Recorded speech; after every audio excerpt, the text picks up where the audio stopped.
तेलंगाना के जिले निर्मल कड्यम धर्माजीपेट के करीब इम्तिहान के लिए तुलबा को ले जाने वाला एक ऑटो उलट गया। इस हादसे में 2 तालिब इल्म शदीद तौर पर जख्मी हो गए। इनको इलाज के लिए अस्पताल मुंतकिल कर दिया गया।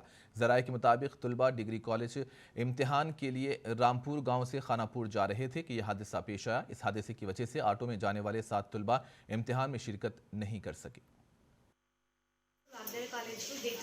डिग्री सेकंड इयर एग्जाम्स రాయడానికి వచ్చే దారిలో ధర్మాజిపేట గ్రామం నందు మాకు యాక్సిడెంట్ జరిగింది। మమ్మల్ని మా క్లాస్ కొంతమంది బాయ్స్ ఇక్కడ హాస్పిటల్కి తీసుకొచ్చినారు। అందులో ఇద్దరికి దెబ్బలు తాకినది। రజితకు పూజితకు దెబ్బలు తాకాయి। తులసికి ఏం కాలేదు కానీ కొంచెం దెబ్బ తాకిందనంటే వాళ్ళ డాడీ తనను నిర్మల్ తీసుకెళ్లారు। మేము 7గురితో పాటు ఇద్దరు బాయ్స్ ఈరోజు ఎగ్జామ్కి వెళ్ళలేదు। మేము మొత్తం 9 మంది ఎగ్జామ్ రాయలేదు। మేము 7గురం రాంపూర్, ఒకళ్ళది బుత్కూరు, ఒకళ్ళది కష్టపడి।